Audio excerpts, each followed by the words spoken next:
people talk about that word that you use, which is diversity, right? And diverse, like a diverse community. And I hear that a lot because I live in the Bay Area of California, San Francisco Bay Area. Yep. And from the outside looking in, people look, oh, it is very diverse. Yes, there's many people from all over the planet that live here. They come here to work. Yep. There's many people that have done that in the past, and so there's generations here that have done that. And so you've got many cultures, you've got many phenotypes, you've got all this different stuff coming on. You've got foreign companies that are here, so that brings in a certain dynamic.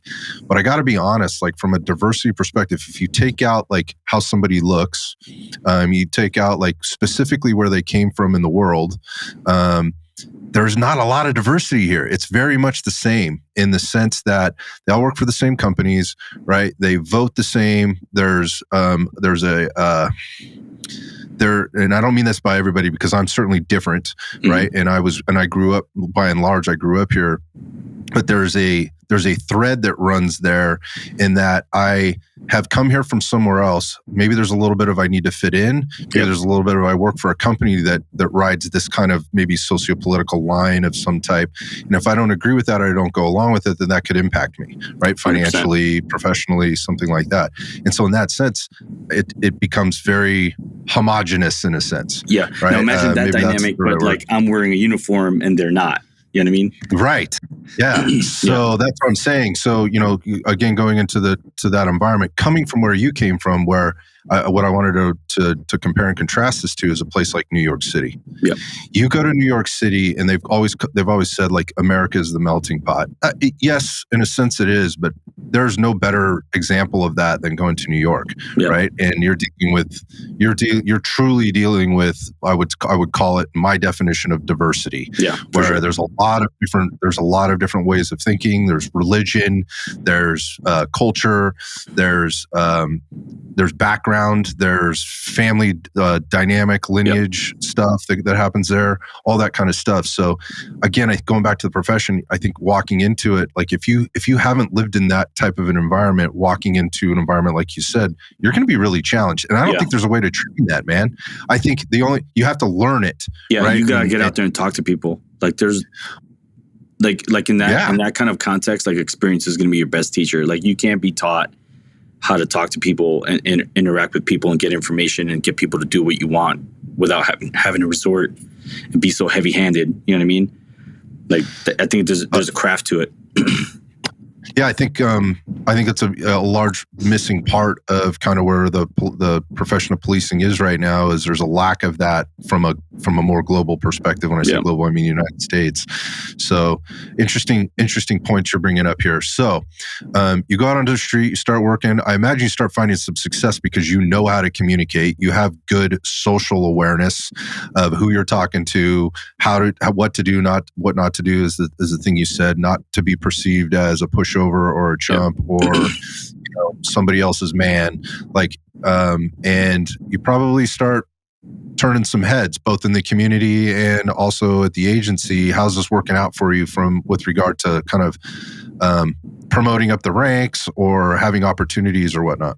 So going back to my time in the academy, like I was my class's high shooter, which and like I always did really well in the scenarios because other than like having to navigate like the legality of what I was doing, the scenarios weren't that foreign. You know what I mean?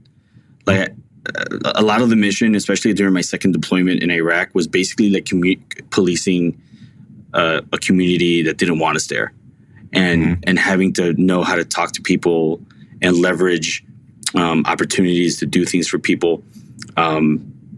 Made it to where like not only did we stay safe, but we got information that helped us go after really bad people, really bad dudes. You know what I mean? And so like I'm very thankful for that second deployment and being able to do what we did over there, because it really helped to inform like how I saw.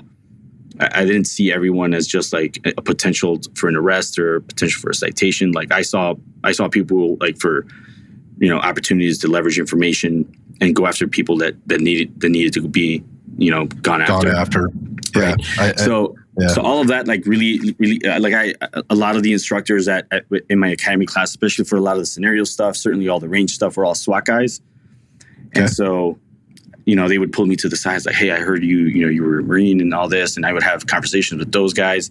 I'd be able to speak intelligently about, weapon systems, employment, like, certain tactical tactics, not tactical, but like the actual like execution and tactics of certain things. And so having those conversations, I think, put me on the radar with a lot of those guys.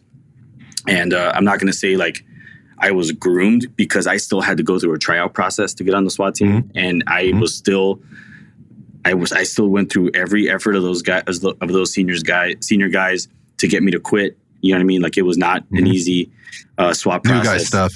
Yeah. New guy stuff. Yep. Yeah. But it definitely set me up to be able to try out for SWAT when my time came. I was just very blessed to have an opportunity to try out for SWAT as early as I did. You know what I mean? Like, I had just gotten off probation and boom, 8 slots had come open. Yeah. So the timing was a huge blessing, man. It was kind of wild to be able to try out when I did. How was that SWAT experience? It was, I everyone that tells me, or asks me, like, do I miss policing? Like, I generally say no, but I do miss the guys on that team. Like, I miss that part of the job. You know what I mean? It was like it was a team that I've never like which I probably will never be on again. It was just I'm probably like fast forwarding here, but like, I get more nervous now getting ready to shoot a stage at a match than I ever was being in a van on a way to a raid, because I could look around. I'm looking around at anywhere between 8 to 12 dudes who I've seen train, who I've trained with, sweat with, bled with. And I know, and I have every confidence in the world that those guys are all locked in and we're going to go do the job, and I'm going home. You know what I mean? I think there's probably a lot of people listening to this that absolutely know what you mean and are grateful for that. Some that aren't on the job anymore, and that's something that they struggle with, right? Not having that camaraderie, not being immediately part of that brotherhood or sisterhood, however you want to put it. And then I'm sure there's a lot of people listening to this that are in that situation and wished they felt like that.